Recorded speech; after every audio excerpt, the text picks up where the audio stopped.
Hey guys, remember Shadowhunters Season 2, Episode 13, Those of Demon Blood, and I was definitely interested in this episode for a couple reasons. One, as you guys know, the whole Valentine Magnus plot kind of wrapped up last week, and I was very interested in seeing where we're really going to go from here, if the show was going to further explore that dynamic possibly, if we're going to see more of Valentine, what we're really going to get into, and it really did seem like the show was getting into something new, and I will say, while this episode was something new, this was probably the weakest episode of this entire season. It honestly felt more like a season 1 type episode. It really did, and I really was not impressed by this episode. Now, I do give it points for trying to do something different, but unfortunately, this episode just felt really out of place with this season. It didn't really go with a lot of what we've been going towards, and especially a lot of stuff we've been seeing recently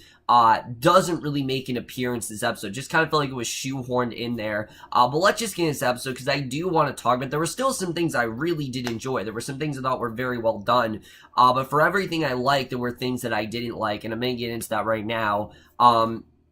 I did like the way this episode started off, with Clary and Simon, and Clary's trying to get Simon to perform, even though his band, Panda, whatever it's called, they're no longer really around. She still wants him to perform because she knows how much it really means to him, and she tries to get him this gig, and I like that. I thought that was overall very fun. I thought that was a good way to start the episode, and then you're seeing Jace, he's really jealous, he's talking to Maya about it and everything. I thought it was a good way to, start things out. I definitely did like what, we did get there. I thought that was definitely well done.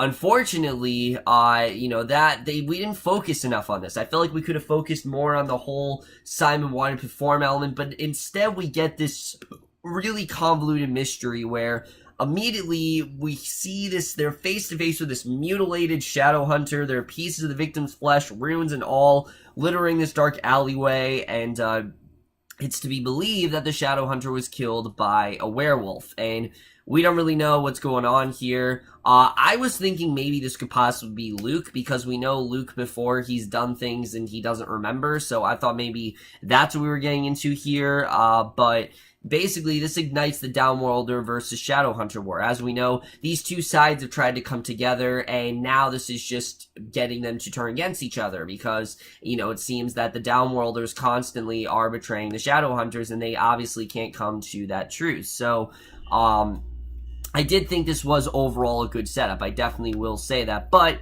a good setup does not necessarily mean a good episode, because this episode in general was very scattered. On one hand, you have this murder mystery going on. On the other hand, we got a lot of stuff going on with the Inquisitor, where Jace is bonding with the Inquisitor to the degree that she literally appoints him to the head of the New York Institute after she returns to Idris, which that's actually a place where Aldertree was sent. Somehow I didn't realize that's for this episode, but that's why we haven't seen Aldertree. And I have to say, while I really do like the actress that's playing her, she's doing a really good job hamming it up and things like that, and I've always liked her ever since I saw her on Unreal and things like that. Right now, all we're getting from the Inquisitor is basically Aldertree 2.0. There's a few differences with the way Aldertree handled things, but it just kind of seemed like this character is just there to replace Aldertree, and I'm not really a fan of it, I have to say. I like what they did with the Inquisitor. I thought there was some interesting stuff with her in this episode, but I just felt in general that right now she very much is Aldertree 2.0, and I really do hope the show gets its act together with how to handle that. So while this is going on, we're seeing all these different Shadowhunter victims are popping up, victims of fairies, vampires, making all the Downworlders suspects, and the gang sets out to collect DNA samples from their friends in order to clear their names, and for some reason throughout this entire episode, there is not a single mention or even a glimpse of Sebastian. He is nowhere to be found throughout this entire episode, and it just felt very strange, especially how heavily prominent he has been these last two episodes. The fact that he was absent here just felt very off, and it felt like they would just kind of shoehorn this in here. And I don't know if Will Tudor was absent and that's why they had to do this entire episode without him, but we could have at least had a mention. Oh, he was out of town. Oh, he was busy. Oh, he can't really be involved in this. The fact they didn't mention him once just felt very strange to me, but we basically, you know, they're trying to collect DNA samples to clear their name and everything, and basically, Clary ends up leaving Simon's place. She's blindsided by this cloaked figure, and presumably that's the one behind the murders, whoever this cloaked figure is. Simon shows up just in time to save Clary, who was actually drugged, but the assailant, unfortunately, does get away. And I thought there was some really good stuff between Clary and Simon in this episode. I will say, I thought their relation was actually very strong. I really did like what we got with them here, showing how Simon will do anything for Clary, showing how these two really are relying on each other, and I definitely really did enjoy that, I have to say. I thought they did a lot of good stuff with the way that they handled that particular plot line. I thought that was definitely really good. But like I said, for everything that was good, there was stuff that just wasn't very good. Let's talk about the Inquisitor, for example, because there's a lot of really good ideas here where she's basically taken over the entire Institute at this point, and she's really enforcing things hardcore at this point. I mean, she really has a very strong you know, she really is maintaining law in a very forceful way.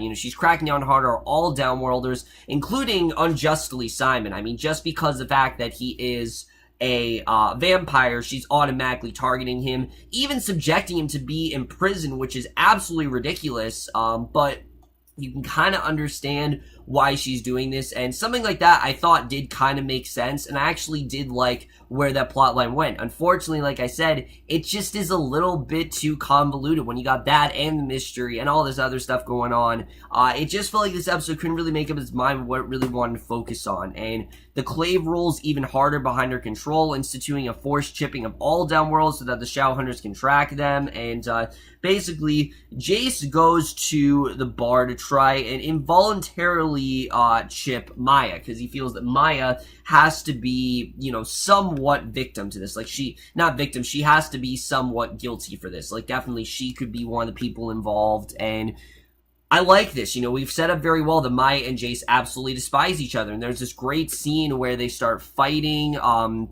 feeling the revolt that lies right beneath the surface, and it gets so bad that Luke has to come break it up and tell them, look, you guys are supposed to be uniting together. And I have to say at this point, Luke could not feel more than, you know, Luke could not feel less like an irrelevant character than he has in these last few episodes. Luke has really not had a purpose in the show for a while. The last episode I think he played a big role in was the one where we found his backstory with Maya, but it just seems like they don't know what to do with him, and I like the actor, I really do, but they can't give him a solid storyline. He's just there to break things up and give Simon pep talks, and I'm sorry, but when you have someone to main character, you need them for more than that, and I just really hope they give Luke more to do as this season goes on, because right now, he's just feeling more and more irrelevant, and if they were to kill him off, I really would not be upset, because right now, this is kind of all he's amounting to. It's just the guy that gives pep talks, and I really want to see more from him than that. So Clary wakes up from her drug-induced snooze, and she goes to find Simon down in the cells of the Institute, and for some reason she's taking her anger out on Jace, which I didn't really understand. I mean, he was against the whole thing and the whole ordeal in the first place. Why are you targeting him? You should be going after the Inquisitor. I get that obviously you're scared of her, but that's the person who enforced this entire thing. But she's mostly upset about the Clave for locking Simon and chipping the downworlders, which she just feels is completely unfair, and but in an effort to not scare off his only family, Jace actually stays silent in the face of the Inquisitor, and I think it was a smart thing to do. You know, he doesn't want to scare her off. He wants to know more about the Herondels, and that was the part of this episode I actually did like. I thought Jace's arc was actually kind of strong here, how he wants to get more information on the Herondels, and while he is very much against what the Inquisitor is doing, the way she is handling things, at the same time, this is his only link to his family history, and that's something that he's really desperately wanted to know. So I thought it made sense why he was so, you know, why he was so intent on making sure the Inquisitor stayed and not really doing anything here. So we see Raphael, he comes to Izzy with some information about who could possibly be behind the murders, and is citing this vicious attack on the Downworlders years ago for the hate and the revenge-driven Downworlder, who Raphael believes could be Meliorn of all people, which is Izzy's former fairy lover, and this whole thing, I was like, what the fuck? Meliorn of all people, someone who we haven't seen since like season 1, just felt so random. Like, it's just like, pick someone random, Meliorn. And I'm glad that it wasn't Meliorn, because it would have been one of the most bloated and ridiculous plot twists we've seen a while. You're really telling me that, you know, since we've seen him, he's been this serial killer. Just didn't really make much sense to me why they brought him back in the first place. But it is still a Seelie. You know, it's actually not him. It is still a Seelie who Meliorn offers to help track. But not before the mass murderer abducts Max right from beneath Isabel's nose, basically. They are interrupted by Max, who of course is Isabel and Alec's younger brother, who tracked their location. And Max, you know, while the show wants me to care about him as a character, I just don't. And sure, I care about Izzy and Alec and, you know, their safety, but we have not seen enough with Max to really care about him. And if they really wanted this episode to work, we should have seen more with him. We should have seen a bigger character in danger that wasn't Max. And, when we get to the climax here, it just wasn't as strong, basically, where they do find Max chained to a table by a Seelie fairy named Kaylee. And I have to say, the second that we met this character, I'm like, she's not going to be good, because Jace talks to her in the beginning, and she wants revenge for her brother, who Jace actually killed when igniting the soul sword. We find out that basically, you know, this is how her brother was killed, and that's why she is so against Jace. And again, if you could have told me that she would have been the serial killer, I would have said that's the most predictable thing. And that's exactly what ends up happening here. It's so predictable. And at this point, I just didn't care. I'm like,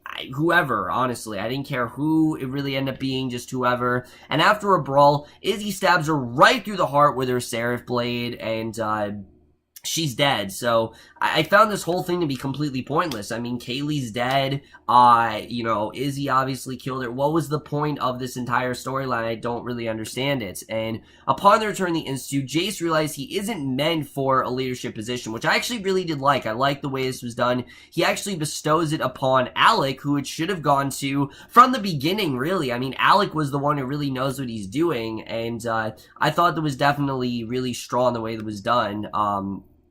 So I'm guessing the Seelie's going to play a major role within the rest of the season. I don't really know. I mean, at this point, I don't really know where we're going with that, but I guess we'll have to see what happens there. But basically, he turns control over to Alec until she's safely away in Idris, because he's very torn between his duties and his family. And I do like where Jace's arc is overall going, how he's very torn between what to do here. However, let's talk about the ending of this episode, because just so random, honestly. I mean, I don't think I've seen a more random ending in the show for quite some time, where basically we see Simon, he gets to do his musical performance, which I really did like. I thought there was some good stuff there with him performing. I did like to see him perform and everything. But at the end of the episode, with Jace and Maya and they're fighting and everything, I thought, alright, they're really gonna duke it out, and maybe they're gonna finally come to terms, but that's not what happens here. They fight, he randomly kisses her, and then for some reason she kisses back, and they hook up, and she says not to think anything of it, and I didn't understand this ending at all. I really didn't. I mean, what was the point of Jace and Maya really hooking up? To me, this just felt like this was something for GIFs and for people to just talk about. It didn't really seem like something that made any sense whatsoever. These two have absolutely despised each other. Why in hell would they ever think of making out with each other? I have no idea. Why would they even think of each other in that way? It makes no sense to me whatsoever. It just kind of seemed like it was there to spark conversation, and it's one of the dumbest and weirdest endings the show has given us so far, definitely. So, like I said, the main plot was very bloated, and it was too convoluted, and they really could not figure out what they really wanted to do with it. But when it really does come down to it, I do have to say that it was definitely better than the subplot. The subplot of this episode was so dumb, and it really didn't make much sense at all. Because you have Alec and Magnus, and at this point, they have no idea what to do with them. I mean, they're just kind of here, having their romantic problems, and this was probably their most petty argument yet, I have to say. Basically, he heads to Magnus' place, and he's met with resilience from his boyfriend, thinking that Alec himself believes Magnus could have something to do with the murders, which, I mean, I didn't understand at all. Why would Magnus have anything to do with that? I get that he's a downworlder, but Magnus just, there's no way he would have. And basically, because of Magnus's despair, in Alex's absence, he turns to Dot, who aims to get closer to him, and they kind of share this moment, and this whole thing was so stupid. I mean, you know, obviously, Magnus is not going to cheat on Alec, but just the thought of him doing something like that was so out of character. There was no point where I'm like, Magnus would just not do this. I mean, Magnus even tries to kiss her at one point, and I just didn't buy it. There's no, and I get it that Magnus is someone who doesn't really, value sex and love as like a commitment thing. I've said before, he values it as like something casual, but we know the love he has for Alec is real and it's pure, and there's no way he would ever think of cheating on him. So the fact that he even got into this in the first place just didn't make any sense to me. It just kind of seemed like it was here just to have something for Magnus and Alec to do, and ultimately he does turn her down, thank God, due to his love for Alec, and I just didn't understand this plot at all. I didn't understand what they were trying to do here. I really don't want to talk about it because I think it's one of the dumbest things they've done. In the end, nothing happened. They're back together. Everything's great again. Whatever. Alec and Magnus, I like their relationship, but if they're just going to keep doing random stories with them throughout this show, I'm really going to get annoyed because they could be doing a lot of really good stuff there. Something closer to last week, that's more what they should be doing. But the fact that, one, Alec even thought that Magnus would be behind all this, made no sense whatsoever. And the fact that Magnus even thought of cheating on Alec, again, I didn't understand that at all. It felt so out of character. It just felt like it was here to create trauma to their relationship, and I really did not understand that, all I have to say. So, like I said, this episode was really a mixed bag for me. There were some things that I really did like, and some things that I really did not. The main mystery going on here, I don't understand the point of it. I really don't. I mean, despite the fact that we are meeting this Sealy Queen next week, which is cool. I mean, I'm looking forward to seeing how Sarah Hyland does. Other than that, I don't know what the point of this was. I mean, she's dead, and Max is completely fine. Life goes on. Jace appointed Alec to the head of the Institute. What's the point of this? I don't understand what we were really trying to get at here. What was this whole storyline really about? I get it that the Inquisitor is, really enforcing things very hard, and I do like that story, I have to say. I like that she is being very hard. I like that she is giving people a hard time, but again, it's just too similar to that of Aldertree. Aldertree did what he could to maintain law, and that's very much what the Inquisitor is doing, and I don't really see many differences. The only difference I see is what's going on with Jace, which I actually do find very interesting. The fact that he's kind of conflicted right now with his real family as opposed to, his parabatai. Because, I mean, obviously, Alec is his parabatai, and there's no way he'd betray him, and they're always going to have that connection. But he is, he's so determined to get details about his origins of his family and, how they came to be, that unfortunately it seems like he is starting to get a little preoccupied by that, and he can't really decide what he wants to do here. That storyline I am into. I do think that overall is very interesting. There's a lot of stuff you can do with that overall story, and I am interested in seeing where that ends up going. Unfortunately, everything else in this episode, I just didn't really care about it. Alec and Magnus I thought was kind of dumb. Clary and Simon I actually do like, and thank God they did not do anything with the love triangle, because that just would have pissed me off. But I did like Clary trying to help out Simon with his music career. There was not nearly enough with that. We could have had more with that story, and they just didn't do anything. But the fact that Meliorn was back made no sense. Raphael didn't really play much of a role here.